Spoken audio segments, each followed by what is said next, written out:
자리에 편히 앉아 주시기 바랍니다. 오늘도 우리 학생들 또 직장인들 또 우리 주부들 하루 일과를 마치시고 또 피곤함에도 불구하고 이렇게 하나님 앞에 예배를 드리러 오신 그 귀한 마음에 하나님께서 반드시 축복하시고 또 말씀을 통한 은혜를 주실 줄로 믿습니다. 그 은혜를 모두 다 누리시는 귀한 시간 되길 바랍니다. 예수님의 이름으로 우리 하나님의 말씀 함께 공부하겠습니다. 오늘 출애굽기 10번째 출애굽기 9장입니다. 지금 계속해서 출애굽의 사건 가운데 있는 10가지 재앙에 대해서 저희들이 공부를 하고 있죠. 근데 왜 하나님께서 단번에 한 번에 바로를 심판하시고 하나님의 백성들을 이끌지 않으시고 이렇게 10가지 재앙을 통해서 이렇게 하시는가, 이렇게 복잡하게 하나님께서 이 구원의 역사를 이루어가시는가. 그것은 하나님이 누구인지 알게 하시기 위한 것이다 라고 이야기를 했습니다. 일단 하나님의 백성들이 하나님을 알아야 되는 거죠. 모세도 알아야 되고 그리고 애굽 사람들도 알아야 되고 바로도 알아야 되고 또 마지막에는 온 인류가 하나님이 누구인지를 알아야 된다. 그래서 나는 스스로 있는 자이다 라는 그 하나님의 자존하신 그 하나님을 안다는 것은 알아도 되고 몰라도 되는 그 지식이 아니라 하나님을 모르면 어떻게 된다고요? 죽는다는 거예요. 하나님을 모르면 심판받을 수밖에 없다는 거죠. 그러니 생각해 보세요. 세상의 지식과 세상의 공부를 열심히 해야 되지만 하나님을 아는 공부를 우리가 하지 않는다면, 하나님을 알아가는 지식, 이것에 우리가 게으르고 소홀히 한다면 우리가 어떻게 살 수 있겠습니까? 세상의 공부도 열심히 해야 되고 세상의 지식도 열심히 우리가 갈고 닦아야 되지만 무엇보다도 스스로 있는 존재인 하나님을 알아가는 것, 거기에 나의 생명이 달려있고 우리 자녀의 생명이 달려있는 거예요. 마지막 심판대 앞에 가서 후회한들 무슨 소용이 있습니까? 이를 갈 뿐이죠. 통곡할 뿐이죠. 무슨 의미가 있냐 이 말이에요. 근데 그 하나님 알아가는 그 지식은 체험적 지식이다. 반드시 하나님을 체험해야 된다는 것입니다. 하나님을 체험하지 않고 아는 이 머릿속에 있는 이 지식은 아무 힘이 없다는 거예요. 아무 쓸모가 없다는 거죠. 그런데 많은 그리스도인들이 착각하는 거예요. 성경을 많이 하는 것이 믿음이 좋은 것이다. 내가 성경을 많이 읽은 것이 하나님을 많이 하는 것, 절대 그렇지 않습니다. 우리가 요즘 마태복음을 통해서 바리새인과 서기관들을 통해서 보잖아요. 그들보다 하나님에 대한 지식이 많은 사람이 있습니까? 당시에? 없어요. 그들보다 구약의 전문가가 있습니까? 없어요. 근데 그들은 하나님을 몰라요. 하나님이 누군지를 모르는 거예요. 그러니까 그런 영적 소경에 빠지지 말아야 돼요. 그래서 하나님을 경험적으로, 내가 삶에서 체험적으로 하나님을 알아가야 된다. 그래서 귀로만 듣고 머리로만 하는 그 하나님이 정말 내 믿음의 눈으로 정말 존재하시는구나, 하나님 내 삶에 함께 하시고 지금도 역사하시고 계시는구나 라는 그 믿음이 생겨나야 된다는 거죠. 그래서 무엇보다도 이 모세가 하나님에 대한 믿음이 없으면 그가 이스라엘 백성들의 영도자가 되어서 어떻게 이끌어 나가며 앞으로 40년의 광야 생활을 어떻게 할 수 있겠습니까? 굉장히 중요한 거죠. 그래서 하나님은 단계적으로 10가지 재앙을 해 나가신다 그랬죠. 그래서 우리가 첫 시간, 두 번째까지 우리가 뵀습니다. 첫 번째는 무슨 재앙이었습니까? 나일강이 피로 변하고, 두 번째가 뭐였죠? 개구리, 개구리 재앙. 세 번째가 이제 아동부들 이 찾아봤나요? 이가 뭔지? 이 네 번째가 뭐였죠? 파리, 파리. 이것들이 다 대부분 보면 애굽 나라의 우상들, 신과 관련이 돼 있다. 그래서 이제 오늘 배울 거는 5번째부터 7번째 재앙에 대해서 우리가 한번 살펴보도록 하겠습니다. 자, 우리 9장, 출애굽기 9장. 9장 이제 무슨 재앙이라고 합니까? 악질이라고 합니다. 악질의 재앙. 자, 1절 말씀 보겠습니다. 이제 그 패턴은 똑같아요. 항상 하나님이 경고하시고 그 재앙이 내리고 바로가 불순종하고. 근데 세 번째, 여섯 번째는 그 경고 없이 바로 재앙이 내리는 특징이 있다라고 말씀을 드렸습니다. 그리고 이 재앙들이 쭉 이루어지면서 바로의 어떤 반응, 바로의 심리적 변화, 그 반응들이 나타나고 이 재앙의 강도가 점점 강해져 가고 있다는 것들, 예, 그것들을 우리가 이렇게 좀 체크하면서 이렇게 보면 될 것 같습니다. 1절 말씀 읽겠습니다. 시작. 여호와께서 모세에게 이르시되 바로에게 들어가서 그에게 이르라. 히브리 사람의 하나님 여호와께서 말씀하시기를 내 백성을 보내라. 그들이 나를 섬길 것이니라. 여러분 지금 하나님이 생각해 보세요. 지금 모세에게 계속 명령하면서 계속 반복하고 있는 말이 뭐예요? 내 백성을 보내라. 왜? 나를 섬긴다는 거예요. 여러분 이 똑같은 말이 계속 반복된다고 해서 이것을 그냥 지나쳐선 절대 안 되는 거예요. 이게 하나님께서 이스라엘 백성들을 애굽에서 이끌어내신 목적이라는 거예요. 누구요? 내 백성. 하나님의 소유, 하나님의 백성이에요. 그래서 하나님이 창세전부터 우리를 선택하시고 예비하셔서 불러주셨다는 거죠. 그래서 저번 시간에 뭐라 말씀드렸습니까? 예배는 그리스도인의 의무와 책임이 아니라 특권이라는, 하나님의 소유된 사람들만이 들을 수 있는 특권이라는 거죠. 그러니 우리가 예배 자리에 있는 것이 얼마나 큰 축복이에요. 지금 저 세상에 나가 있지 않고 지금 내가 딴 데 내 개인적인 일을 보지 않고 내가 지금 이 자리에 나와 있다는 것은 그리스도인으로서 하나님의 백성으로서 특권을 누리는 거예요. 어마어마한 특권이에요. 세상 사람들은 그 조그만 특권 누리려고 온갖 권력을 다 들이대고 그 특권을 누리는 것으로 자랑하고 만족하며 살아가고 있지 않습니까? 근데 오늘 우리가 하나님 앞에 나와 예배드릴 수 있는 특권은 어마어마한 특권이에요. 영적인 특권이라는 거죠. 세상의 특권과는 비교할 수 없는, 돈으로 살 수 없는, 권력으로 올라갈 수 없는, 누릴 수 없는 특권을 하나님의 백성들이 누린다는 거예요. 그래서 우리가 하나님께서 하나님의 백성들, 자신의 백성을 구원한 목적은 예배드리기 위한, 그래서 예배가 너무 중요한 거예요. 근데 그 예배는 소극적인 의미의 예배가 있고 적극적인 예배, 광의적인 예배가 있고 협의적인 예배가 있는.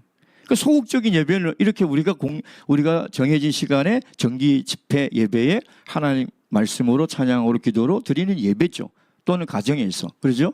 그러나 적극적인 광의적인 예배의 의미는 결국 삶으로 예배를 드리는 거예요. 삶으로. 예.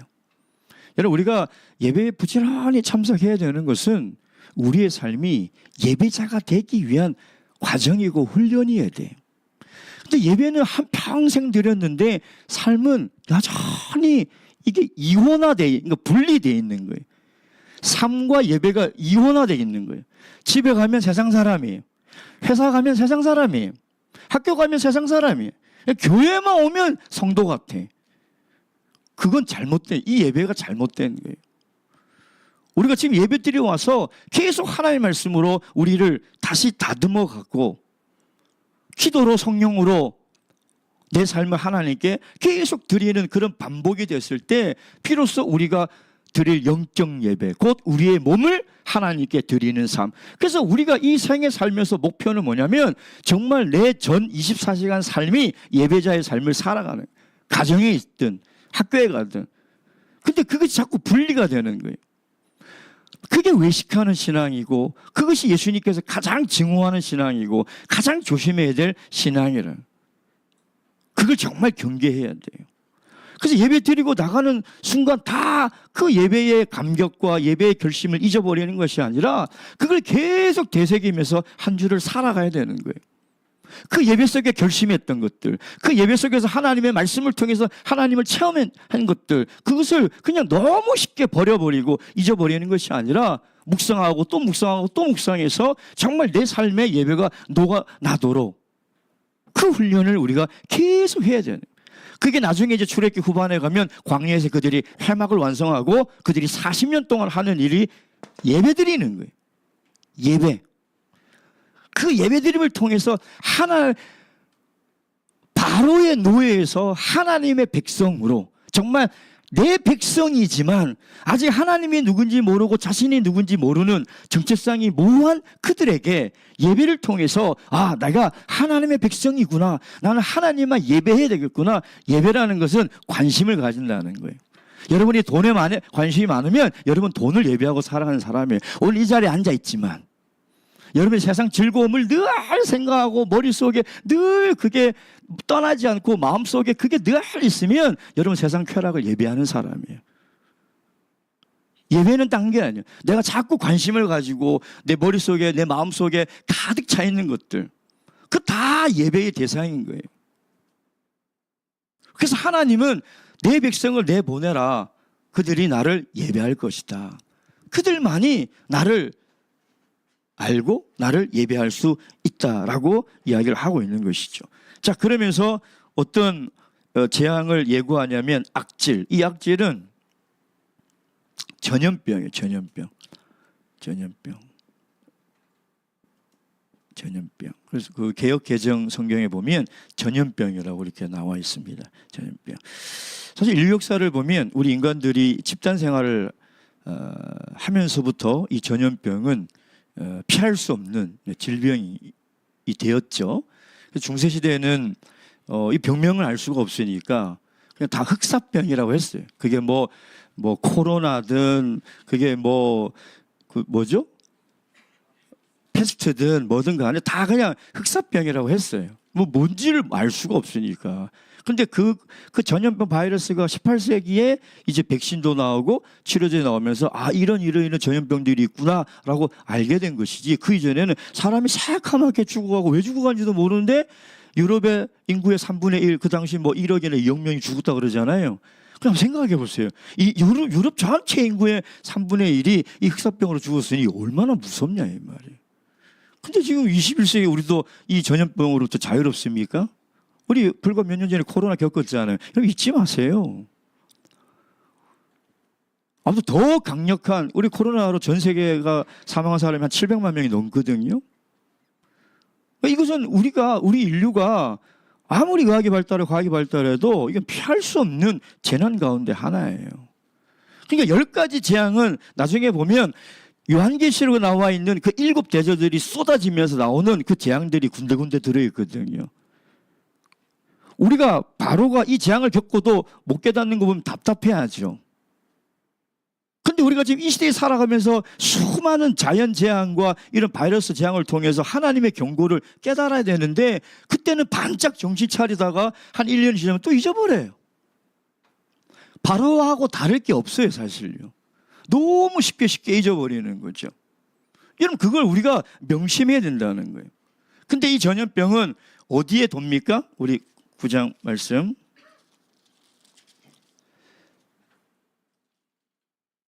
3절 읽겠습니다. 3절 시작. 여호와의 손이 들에 있는 내 생축 곧 말과 나귀와 약대와 우양에게 더하리니 심한 뭐가요? 악질이 생기리라. 그러니까 생축에 이 악질이 생긴다는 거예요. 생축에. 우리 인간들도 이 전염병이 무섭지만 동물들도 무섭죠. 예를 들면 구제역이라든지 그다음에 광우병. 제가 예전에 그 교회 목회할 때 어느 한 농가에 광우병 한 마리가 이게 발생한 거예요. 근데 반경 수 킬로에 있는 모든 소들을 산채로 포크레인을 파가지고 집어 넣더라고요. 근데 그 농부 아저씨가, 소를 키우는 사람들은 소가 자기 자녀래요. 정말 자기 자녀래요. 정말 통곡을 하고 오는데 제가 너무 마음이 아프더라고요. 근데 그렇게 안 하면 안 된대요. 한 마리가 걸리면 그 반경 몇 킬로에 있는 다 그냥 죽게 된다. 그래야지 나머지가 살 수 있다는 거예요. 조류독감 이런 것들 얼마나 무서워요. 여전히 지금도 이 계절 이 가축의 전염병은 여전히 공포의 대상이고, 이 농가들이 한번 비상이 걸리면 난리가 나거든요. 그러니까 그 당시 지금 하나님께서 이 악재를 통해서 지금 재앙을 내리는데, 그 중에서 뭐냐면 말과 나귀와 약대와 우양에게 더하리니. 우양은 뭘까요? 우양은 소예요. 소. 지금도 마찬가지지만 그 당시 애굽 사람들이 가축을 키우는데 가장 재산 가치가 있는 게 뭐냐면 소예요. 소. 예. 그래가지고 소를 우상처럼 섬기는 거예요. 금송아지 있죠? 예, 금송아지. 그 금송아지 사건이 여기서 나오는 거잖아요, 그렇죠? 예. 그러니까 가장 애국 사람들이 애지중지 아끼는 게 이 소예요, 소. 소만큼은 내가 잃어버리면 안 돼. 이게 재산의 가장 큰 가치를 가지고 있는 거니까 아주 그래서 신성시하는 거예요. 신성시. 힌두교가 소를 신격화하죠. 예. 그처럼 막 소를 엄청 신격화하는 거예요. 그래서 오늘 현대인들에게 이 소가 뭘까? 뭐를 가장 이 재산 중에 가장 가치 있게 생각하고 신성시할까? 생각해 봤더니 아파트더라고, 아파트. 예. 야, 진짜.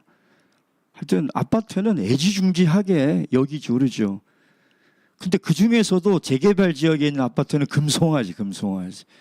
이번에 여기 무슨 아파트입니까? 재개발 된다고 하더라. 예?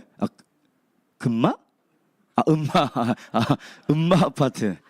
야, 거기는 진짜 금송아지. 사람이 난리가 나더라고. 예. 그러니까 지금 애국 사람들이 가장 애지중지하고 절대 잃어서는 안 되는 가장 중요한 것을 하나님께서 심판해 버리시는 거예요. 여러분, 우리가 살면서 아무리 애지중지하고 야, 이거 잃어버리면 어떻게 하고 발버둥 쳐도 소용없어요. 하나님께서 가져가 버리시면 그걸 어떻게 막겠습니까? 그러니까 하나님 지금 그걸 심판하시는 거예요. 자, 그런데 이 5번째 재앙의 4절 말씀 보겠습니다. 특징이 있어요. 특별한 게 있어요. 시작.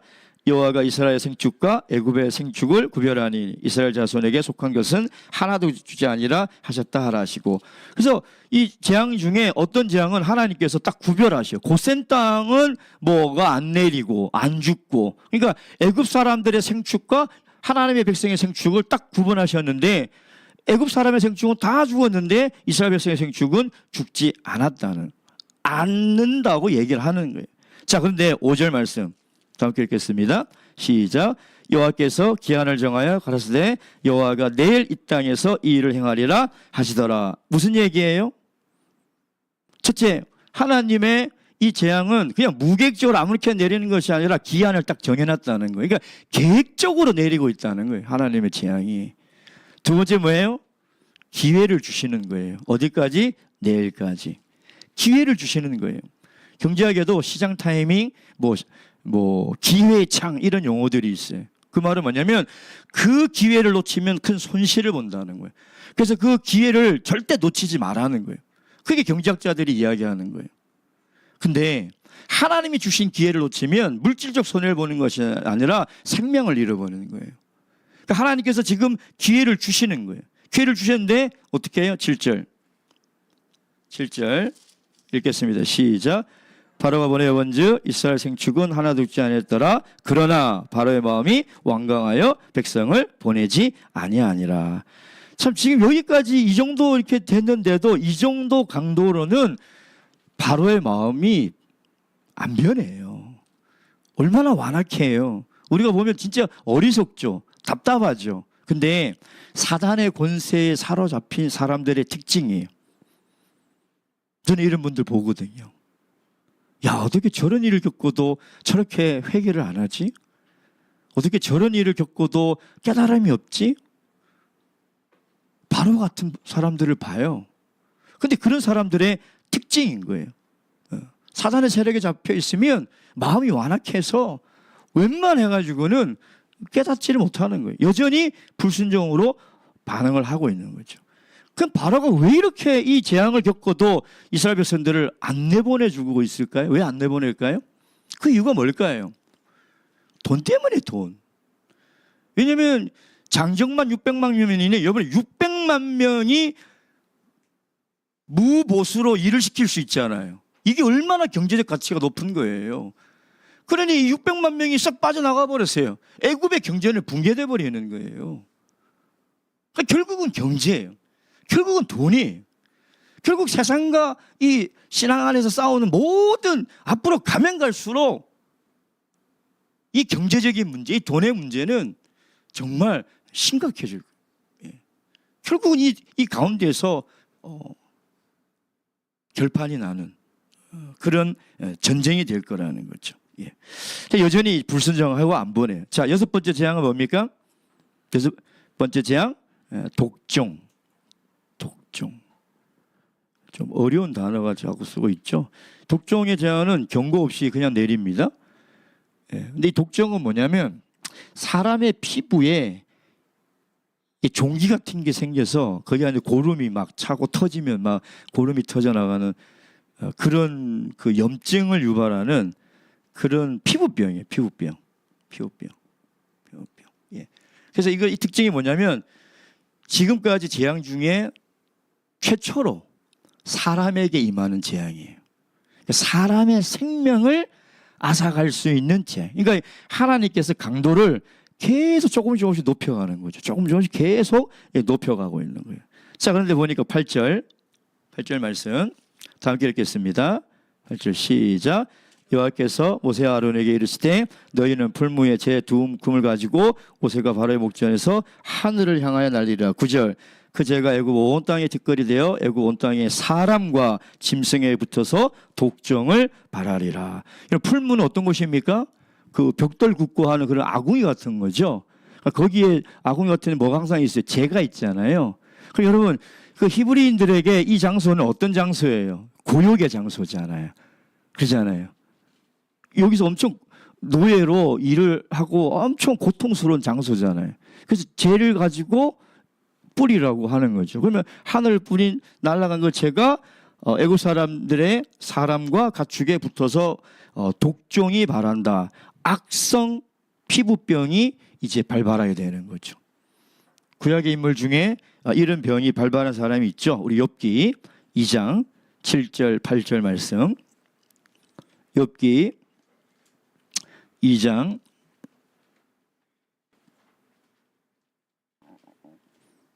7절 8절 말씀 다 함께 읽겠습니다. 2장 7절 8절 시작. 사단이 이에 여호와 앞에서 물러가서 욥을 쳐서 그 발바닥에서 정수리까지 악창이 나게 한지라. 욥이 제 가운데 앉아서 기와 조각을 가져다가 몸을 긁고 있었더니 악창, 이게 독종이에요. 악창.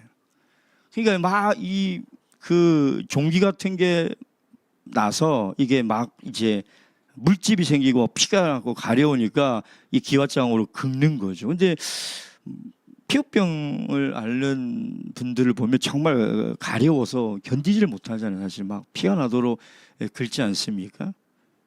근데 이제 이 출애굽기를 이제 연구하는 사람들의 이 설명에 보면 그렇게 되죠. 재가 하늘에서 떨어지는데 그 재가 피부에 닿는 순간 불에 대는 것처럼 막 타는 그 통증이 있고 막 모든 피부에 종기들이 올라오는 그런 병이다. 이렇게 이야기를 하고 있어요. 근데 여기도 또 특징이 하나 있어요. 지금 이제 특징이 뭐냐면 아까 얘기했죠. 최초로 사람에게 임한 재앙이고 그다음에 굉장히 독특한 게 있어요. 어디냐면 11절 다음 길 읽겠습니다. 시작. 술객도 독종으로 인하여 모세 앞에 서지 못하니 독종이 술객들로부터 애굽 모든 사람에게 발하였습니다. 지금까지 모세가 하나님의 재앙을 이렇게 하면은 누가 흉내를 냈습니까? 술객들이 흉내를 좀 냈잖아요. 그러잖아요. 근데 이번 재앙은 그 술객들도 독종에 걸리는 거예요. 술객들도. 예. 근데 여러분 그 애굽의 술객들이 궁중에서 하는 가장 중요한 일이 있어요. 뭐 마술 부리고 뭐 전 보고 하는 것보다 더 중요한 일이 있어요. 그게 뭐냐면 궁중 의사 역할을 해야 돼요. 병을 낫게 하는 그 일을 하는 사람이 술객들이에요. 술객들. 예. 그래서 애굽에는 이 질병을 치료하는 대표적인 신이 있어요. 그게 세크메트와 수누라는 두 신이 있어요. 그러니까 이 술객들이 이 두 신의 힘을 빌어서 사람의 병을 고치고 그 왕궁에 있는 사람들의 질병을 치유하는 그 역할을 하는 사람이 바로 술객들이에요. 근데 타인의 병을 고치고 왕의 건강을 책임지는 이 술객이 지금 어떤 상태입니까? 그 죄를 뒤집어 쓰고 전염병에 걸려서 몸을 긁고 있는 지금 그런 상황이라는 거예요. 하나님께서 이 재앙을 통해서 뭘 얘기하는 걸까요? 예? 인간의 무능함을 깨달으라는 거예요. 여러분, 우리가 아무리 의학기술이 발달하고 또 불치병을 극복해 나가고 약품이 나오고 해도 우리 인류는요, 이 질병을 절대 정복하지 못합니다. 정복을 할 수가 없어요. 예. 아무리 의료기술이 발달하고 뭐 수술기계가 발달해도 질병을 극복할 수가 없는. 질병은 죄의 결과이기 때문에 사람은 끊임없이 질병의 고통 속에, 두려움 속에 살아갈 수밖에 없는 존재예요. 왜 그렇게 만들었을까요? 하나님 앞에 겸손하라는 거예요. 하나님의 지혜와 능력 앞에 교만하지 말라는 거예요. 근데 바로는 계속 스스로 자고한다. 스스로 교만해서 하나님께서 이 정도까지 오면 웬만한 사람들은 이제 깨달아야 되거든요. 못 깨닫는 거죠. 왜 못 깨달아요? 교만하기 때문에. 교만하기 때문에. 그 영적 교만이 이렇게 무서운 거예요. 자, 이 독종의 재앙이 내리자 바로의 반응을 보겠습니다. 똑같이 불순종하는데 12절 말씀. 시작. 그러나 여호와께서 바로의 마음을 강팍케 하셨으므로 그들을 듣지 않았으니 여호와께서 모세에게 말씀하신과 같더라. 계속 지금 그 바로의 불순종을 계속해서 반복해서 보여주고 있는 이유는 그 인간의 완악함, 그 사람의 영적 교만이 얼마나 강력한지를 우리에게 보여주고 있는 거예요. 근데 이 독종의 이 재앙은 요한계시를 보면 7대접에 첫 대접이 쏟아지면서 나타나는 첫 번째 재앙이 이 재앙이에요. 계시록 16장 2절 말씀. 계시록 16장 2절 말씀. 계시록 16장 2절 말씀. 다 함께 읽겠습니다. 16장 2절. 시작. 첫째가 가서 그 대접을 땅에 쏟으며 악하고 독한 언대가 짐승의 표를 받은 사람들과 그 우상에게 경배하는 자들에게 나더라. 이제 마지막 날 하나님께서 이 인류를 심판하실 때 7대접이 엎어지고 이제 재앙들이 쭉 이제 이 땅에 임하게 되는데 그 첫 번째 재앙이 독종의 재앙인데 이 재앙은 누구한테 임하는 거라고요? 우상숭배자들에게. 짐승의 표를 받고 우상숭배하는 자들에게 임할 하나님의 재앙이라는 거예요. 그 자료에 보니까 애굽 사람들은 하늘의 신도 여러 종류가 있더라고요. 그런데 가장 높은 신의 이름이 타이푼이라는 신인데, 이 가장 높은 신에게 제사를 드릴 때는 어떤 제물을 갖다가 바쳐야 되냐면 사람을 갖다 바쳐야 돼. 그러니까 사람을 태워야 돼. 사람을 태워서 나온 그 재를 그 제사에 모인 사람들에게 이렇게 뿌려요. 뿌리면 그 재가 자기 몸에 딱 맞으면 악한 기운이 날아가고 그 타이푼 신이 복을 준다는 그런 미신이 있는 거예요. 그러니까 한번 상상해 보세요. 애굽 사람들은 하늘에서 내려오는 재는 복이에요. 우상을 섬기던 복이었다는 거예요. 근데 그 재가 날아오는데 자기 몸에 딱 닿는 순간 타듯이 살이 에어져 가고 막 피부병 염증이 생기고 터지고 가렵고 그러니 얼마나 두렵고 이상하겠냐 이 말이에요. 그러니까 하나님께서는 그 우상을 섬기는 그 우매함, 우상 숭배자들에게 지금 경고하기 위해서 이 우상 숭배의 이 허무함, 이것을 지금 경고하기 위해서 이 독종을 지금 내리고 있다라는 것입니다. 자, 그리고 이제 7번째 우박이죠. 우박의 재앙을 보도록 하겠습니다. 자, 우박의 재앙의 경고가 13절부터 22절인데 13절 말씀 읽겠습니다. 13절 시작. 여호와께서 모세에게 이르시되 아침에 일찍 일어나 바로 앞에 서서 그에게 이르기를 히브리 사람의 하나님 여호와의 말씀에 내 백성을 보노라 그들이 나를 섬길 것이라. 계속 하나님께서 이 말씀을, 동일한 말씀을 반복하십니다. 얼마나 중요한 말씀이냐. 근데 아침 일찍 일어나 나일강에 나가라는 거죠. 바로가 거기 있다는. 바로가 왜 아침 일찍 나일강에 나가겠습니까? 왜 나갔을까요? 그렇죠. 제사를 드리러 나간 거예요. 누구에게? 나일강의 신을 관장하는 그 신에게 제사를 드리러 가는 거예요. 무슨 얘기예요? 여전히 이 하나님의 재앙을 경험하고도 여전히 우상을 섬기는 거예요. 여전히 하나님을 회개하고 하나님께 용서를 구하는 것이 아니라 여전히 우상을 섬기고 있다는 거죠. 자, 그랬더니 이제 하나님께서 뭐라고 얘기하냐면 14절, 이제 하나님께서 조금씩 이제 막 화가 나기 시작하는 거예요. 자, 내 마음과 내 신하와 내 백성에게 이 재앙을 내리겠다. 이 마음이라는 것은 사실 우리가 생각하는 그런 마음이 아니에요. 그러니까 심장, 폐부 이런 단어를 쓰고 있거든요. 그러니까 하나님께서 이제 굉장히 강력한 재앙을 이제부터 내리겠다고 하나님께서 경고하는 거예요. 근데 그렇게 하시는 이유가 14절에 뭐라고 그랬어요? 온 천하에 나와 같은 자가 없음을 알게 하리라. 그러니까 하나님이 누군지를 온 천하가 이 재앙을 통해서 내가 알게 하겠다라고 이야기하는 거죠. 그러면서 15절에 뭐라고 얘기하냐면 시작, 내가 손을 펴서 온욕으로 너와 내 백성을 쳤다면 내가 세상에서 끊어졌을 것이나. 무슨 얘기예요? 내가 이 재앙을 더 강하게 내렸으면 애굽이란 나라는 어떻게 됐다? 사라진다는 거예요. 여러분, 하나님이 그런 능력이 없겠습니까? 하나님이 한 나라를 없애고 세우는 능력이 없겠냐? 사라지게 만들 수 있다는 거예요. 근데 그렇게 하지 않으셨다는 거죠. 그러면서 뭐라고 그래요? 16절, 내가 너를 세웠으면, 바로가 왕이 된 것은 하나님께서 세웠다는 거예요. 나의 능력을 내게 보이고 내 이름이 온 천하에 전파되게 하려 하였음이니라. 근데 17절 시작, 내가 여전히 내 백성 앞에서 자고하고 그들을 보내지 아니할. 그러니까 자신이 왜 왕이 됐는지도 모르고 정말 참된 신이 누군지도 모르고 계속 이렇게 하나님의 재앙을 경험하고도 돌이키지 않는 영적 그 교만에 대해서 하나님께서는 이야기를 하고 있는. 그러니까 스스로 멸망의 길로 가는 거예요.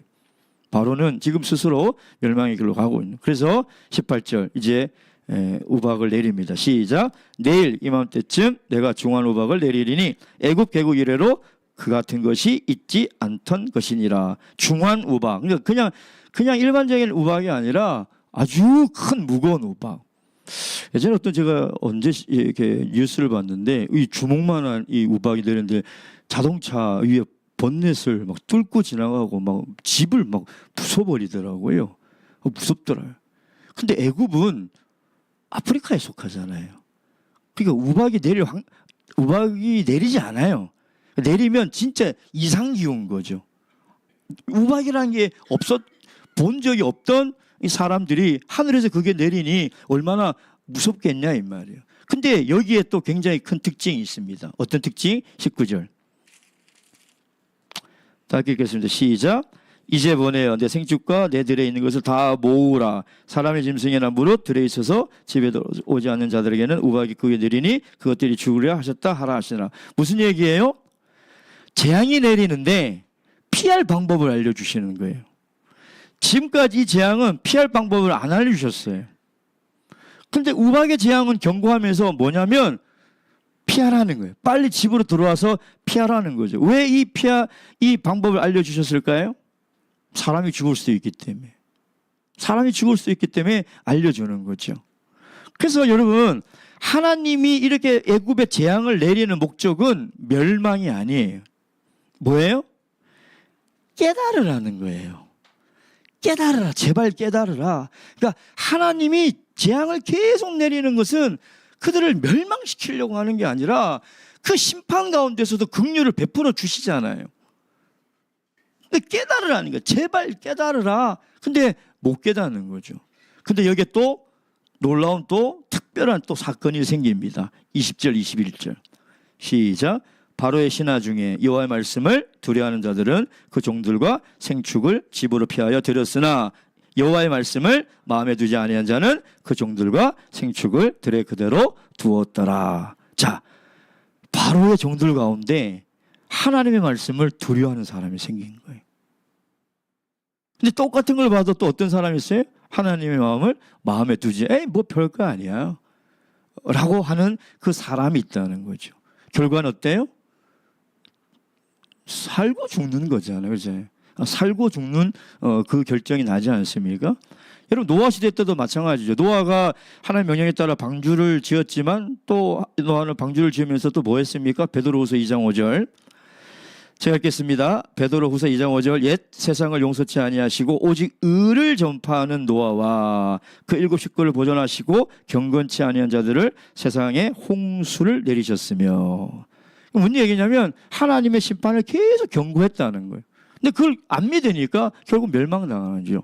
자, 베드로후서 2장 6절 소돔과 고모라 성을 멸망하기로 정하여 죄가 되게 하사 후세에 모한 자들에게 경건치 아니할 자들에게 본을 삼으셨으니. 여러분 창세기 16장인가요? 그거 보면 소돔과 고모라를 멸하겠다 하니까 그 롯이 사위들에게 얘기하죠. 하나님이 이 소돔과 고모라를 멸하겠다, 빨리 나가자. 그러니까 사위들이 뭐로 여겼다 그래요? 예? 농담으로 여겼다는 거죠. 하나님의 심판의 경고를 농담으로 여겼다는 거예요. 오늘 그런 사람들 있잖아요.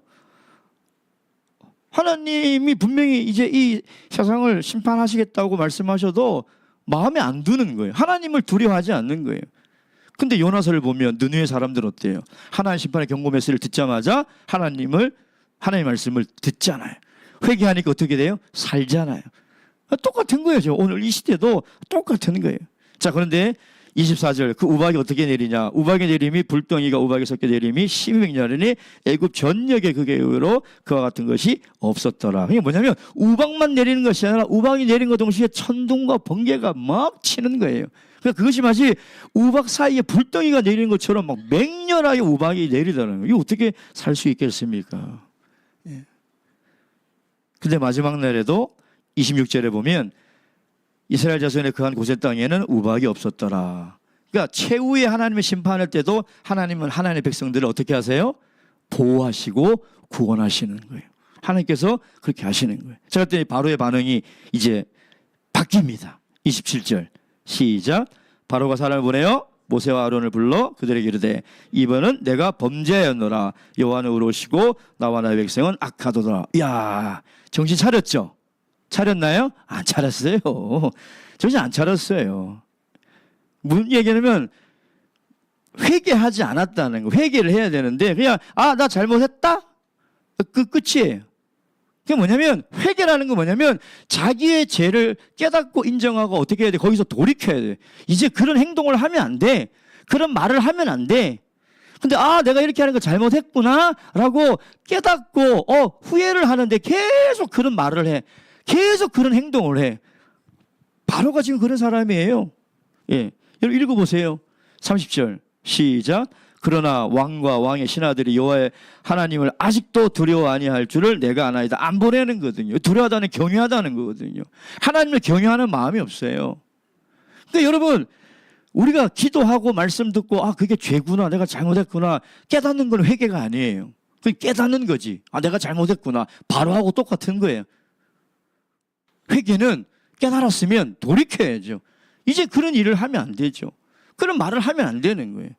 그게 진정한 회개라는 거예요. 근데 모세는 이미 봤어요. 어떻게 알았는지 알 수는 없지만 바로의 표정에서, 바로의 말에서 본 것 같아요. 야, 이 사람은 죄는 인정하지만 돌이킬 사람이 아니다. 왕과 왕의 신하들은 그 사람이 아니다 라고 간파했던 것이죠. 그렇죠. 예, 그래서 결국은 여기까지도 안 보냅니다.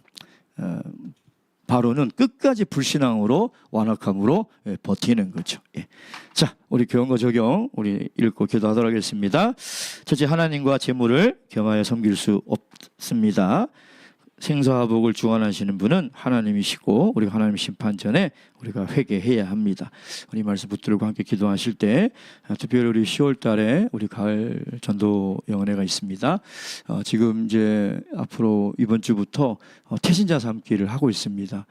우리가 전도 대상자를 품지 않으면 생명을 낳을 수가 없죠. 임신을 하지 않고 어떻게 자녀를 낳을 수 있겠습니까? 태신자는 우리가 임신을 하는 것과 똑같은 거예요.